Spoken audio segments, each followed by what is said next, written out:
ayat 72 hingga 73 daripada surah Al-Baqarah. Wa idh qataltum nafsan fadara'tum fiha wallahu mukhrijum ma kuntum taktumun faqulna dhribuhu bi ba'dihha kadzalika yuhyillahu al-mauta wa yuriikum ayatihi la'allakum ta'qilun. Sadaqallahul azim. Dan ingatlah ketika kamu telah membunuh satu jiwa, lalu kamu pun berdua dalih padanya, tuduh menuduh satu sama lain tentangnya, dan Allah, sedangkan Allah SWT mengeluarkan apa yang kamu sembunyikan itu. Allah menyatakan apa yang kamu sembunyikan itu. Lalu kami telah firmankan, maka pukullah dengan sebahagian daripada anggota yang lembu yang telah disembelih itu dengan sebahagian yang lain. Maka begitulah Allah SWT menghidupkan yang telah mati, lalu Dia menunjukkan kepada kamu ayat-ayatnya supaya kamu ini berfikir, supaya kamu menggunakan akal kamu. Mengikut para ulama tafsir, ayat ini sengaja diletak oleh Allah Subhanahu Wa Taala dalam bentuk yang kita lihat secara susunannya kita rasa macam tak berapa tersusun. Iaitulah ayat yang lepas menceritakan tentang suruhan Allah SWT untuk menyembelih lembu, pilih lembu. Lalu mereka telah pun menyusah-nyusahkan diri mereka, bertanya berbagai-bagai soalan, tua ke muda, pernah membajak sawah ataupun tidak, membajak kawasan pertanian ataupun tidak, dan sebagainya. Lalu akhirnya mereka mendapati lembu ini dengan harga yang sangat mahal. Itu menjadi satu pengajaran kepada kita di sudut psikologi dakwahnya. Janganlah menyusah-nyusahkan diri sendiri. Kalau itu yang telah diperintahkan Allah SWT, buat. Jangan ditanya bagaimana keadaannya. Maka tuan-tuan yang dimuliakan Allah sekalian, ini adalah satu pedoman yang dibawakan oleh ayat Allah SWT. Dan kemudian tiba-tiba datang balik semula, seolah di reverse balik ayat ini. Wa idh qataltum nafsan fadara'tum fiha. Kan cerita ni, kamu telah membunuh satu jiwa, lalu kamu telah pun berduduk dalih padanya, sangka menyangka satu sama lain, tuduh menuduh satu sama lain. Iddara'tum fiha maknanya saling menolak untuk mengatakan bukan aku yang buat perkara ni. Dalam kuliah yang lalu kita telah bincangkan ada berbagai-bagai riwayat yang merujuk pada pembunuhan itu. Antaranya dua orang yang merupakan adik-beradik, mempunyai pakcik yang sangat kaya. Lalu dia tak sabar nak menantikan kematian orang tua itu, dibunuhnya pakcik tersebut dengan harapan hartanya dapat cepat mengalir kepada mereka lah. Kerana pakcik itu tak ada anak lain. Lalu Allah SWT telah pun menjadikan perkara tersebut sebagai satu bukti kekuasaan Allah SWT. Artinya kedua-dua ni membawa mayat tersebut, meletakkan di antara kabilah ataupun kampung-kampung Yahudi yang lain, dengan harapan nanti tak tahu siapa yang membunuhnya. Nanti berlakulah tuduh menuduh satu sama lain. Lalu Allah SWT dengan maha kuasanya telah minta mereka untuk menjadi lembu, kisah yang telah kita bawakan pada kuliah yang lalu. Dan lembu ini telah pun disembelih, anggota satu daripadanya diambil, dipukulkan pada mayat itu. Setengah mengatakan ambil kaki kanan, setengah mengatakan tidak, anggota yang lain setengah mengatakan bahagian ekornya, setengah mengatakan tidak, di atas ekornya. Nama bahagian yang duduk sambungan di antara badan dengan ekor itu namanya Ajabatuz Zanab. Ajabatuz Zanab, kata Imam Al-Khazin dalam tafsirnya, begitu juga As-Samarkandi, ia adalah anggota badan manusia yang terakhir sekali luput bila dia mati. Ini dalam hadis mengatakan bila manusia mati, seluruh anggotanya akan hancur kecuali Ajabatuz Zanab. Ajabatuz Zanab ni ialah apa dipanggil? Doktor? Cox, C-O-A-C, C-O-A-X.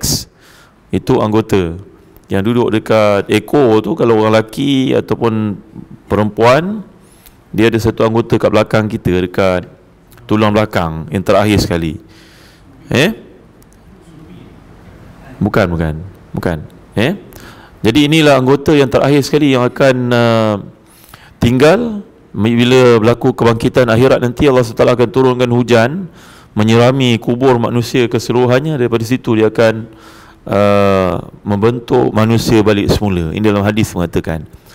Jadi ada berbagai pandangan lah. Kita tidak perlulah pergi detail kerana tiada hadis yang sahih padanya. Ia merupakan kisah-kisah Israiliyat.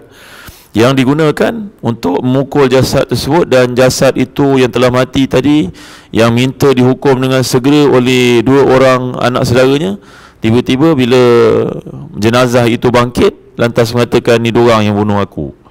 La ilaha illallah Muhammad Rasulullah. Dia berusaha untuk bawa benda itu ke tengah, ke keadilan, ke mahkamah. Nabi Musa menjadi hakimnya. Dia ingat dia terlepas, dan akhirnya dia tidak dapat sebahagian sedikit pun daripada faraid yang tinggal kerana telah mengambil sikap tersebut. Dan hukum ini dikekalkan kepada syariat Nabi Muhammad sallallahu alaihi wasallam. Iaitulah pembunuh tidak akan dapat walaupun sedikit daripada faraid yang ditinggalkan oleh si mati. Itulah disebut dalam kaedah syaraknya, man ista'jala bi syai'in qabla awanihi uqiba bi hirmani. Sesiapa yang tergesa-gesa untuk melakukan satu tindakan yang akan menyebabkan dia mengharapkan dia mendapat direct impact kebaikan, tiba-tiba dilakukan perbuatan itu, maka dia tidak akan dapat walau sedikit pun. Ini kaedah dalam fiqh. Jadi tuan-tuan ini mulia sekalian, dia tidak di sini tidak berlaku haywire, tak berlaku ayat itu susun datang kemudian, tak. Sebenarnya Allah SWT nak kita faham dalam ayat menceritakan tentang tindakan tidak beri kerjasama, memperdongengkan, mempermainkan apa yang Nabi Musa suruhkan itu, perintahkan itu, kerana ayat yang telah kita bincangkan itu punya kaitan langsung dengan tindakan mereka menceroboh hari Sabtu yang telah kita bincangkan sebelum ini. Walaqad alimtumul ladzina atadaw minkum fis sabti faqulna lahum kunu qiradatan khasiin. Ya, kami telah pun beritahu kepada kamu dengan sesungguhnya sebahagian mereka telah melakukan kejahatan, iaitulah melanggar hari Sabtu digunakan untuk menangkap ikan. Walhal sebelum itu mereka telah pun bersepakat untuk mengatakan hari itu fokus untuk beribadah. Jadi ayat itu punya kaitan yang rapat dengan ayat lagi sekali jenayah mereka mengingkari apa yang Nabi Musa dan Allah SWT suruhkan itu. Jadi itu sebab datang wa idh qataltum nafsan fadara'tum fiha wallahu mukhrijum ma kuntum ta'malun ma kuntum taktumun. Ini datang kemudian. Jadi tuan-tuan yang dimuliakan sekalian, kata Imam Nasafi, juga seorang ulama yang hebat, penulisannya sangat hebat, teliti. Beliau ni sebenarnya banyak dipengaruhi oleh Az-Zamakhsyari. Cuma kalau orang belajar kitab tafsir tuan-tuan, mereka akan jumpa nama-nama ini. Bahkan dia menjadi satu kewajipan untuk baca tafsir namanya Zamakhsyari. Amatlah i'tidalnya ataupun insafnya ataupun adilnya ulama-ulama ahli sunnah dalam penukilan mereka pada fakta mereka ambil, walaupun orang ini merupakan Mu'tazilah tuan-tuan.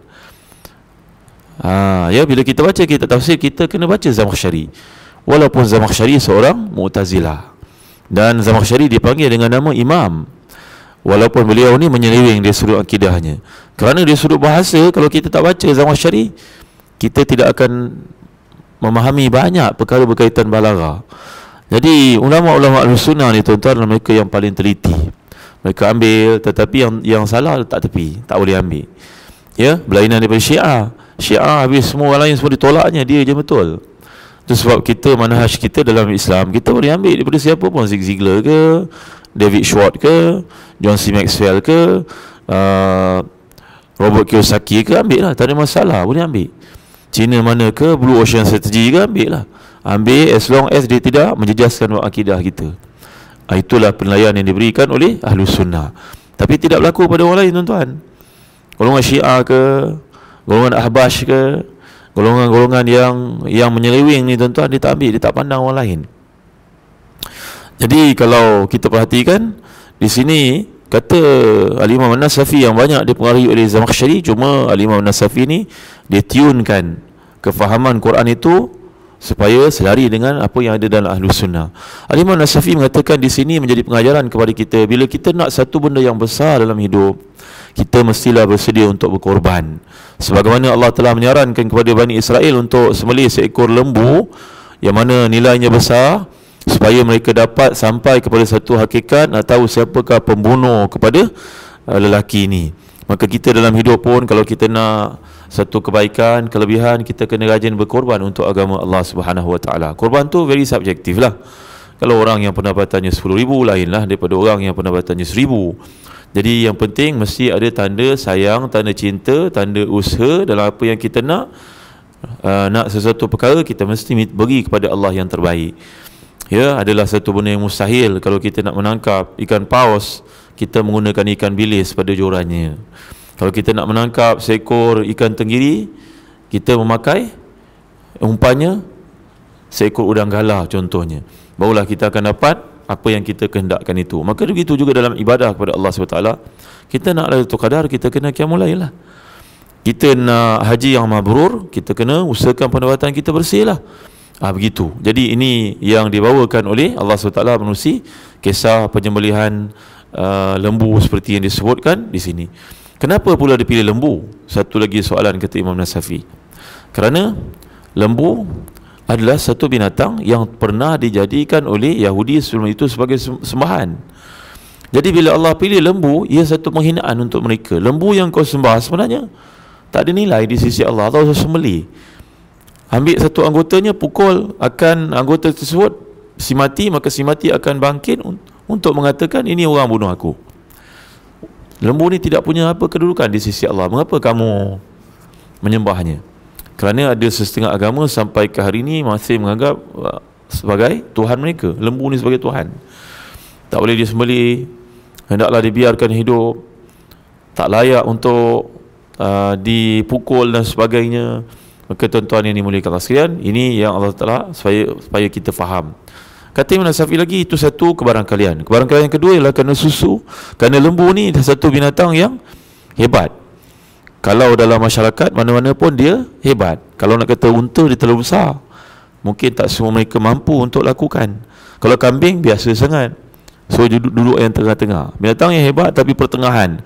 Dia satu yang affordable lah, satu yang reasonable, tak terlalu menyusahkan dan tak terlalu ringan. Jadi tuan-tuan yang dimuliakan sekalian, buatlah ibadah itu secara bersederhana tetapi berterusan. Lebih Tuhan kita suka daripada kita buat banyak lepas tu ditinggal-tinggalkan, rongak sana sini. Ya, jadi buatlah satu perkara itu bergantung kepada kemampuan diri kita. Janganlah sampai ke peringkat menyusah-nyusahkan diri dan akhirnya lebih malang lagi kita tidak mampu melakukannya selepas itu lagi. Jadi inilah dia yang dikehendaki oleh Allah SWT. Di sebalik ayat ini kita dapat lihat synchronization. Sebenarnya tidak ada percanggahan ataupun tidak ada kesalah letakan. Sebenarnya kita yang kena faham seperti mana yang dikehendaki di situ. Dan Allah SWT telah menyuruh supaya diambil sebahagian anggota ni untuk dipukul, lalu bangunlah dia. Dan ia menjadi satu bukti bukan sahaja kepada mereka, malahan kepada kita, tentang adanya kebangkitan semula dan dia satu kebenaran. Maka dengan sebab itu kita hendaklah melakukan segala tuntutan dalam hidup ni sebaik mungkin atas keyakinan kita akan dipertemukan dengan Allah dan dihisap balik semula. Nanti kita akan lihat lagi apakah mereka sedar dan insaf. Jawapannya tidak. Kerana ayat-ayat yang berikut akan menceritakan lebih banyak lagi kejahatan Yahudi yang dilakukan oleh mereka. Lalu Allah SWT perli dan sindir dengan berbagai penggunaan pendekatan yang lain. InsyaAllah dalam kuliah akan datang. Wallahu a'lam. Wassallallahu ala sayyidina Muhammad wa ala alihi wa sahbihi wa barakatuh. Walhamdulillahi rabbil alamin. Wassalamualaikum warahmatullahi wabarakatuh.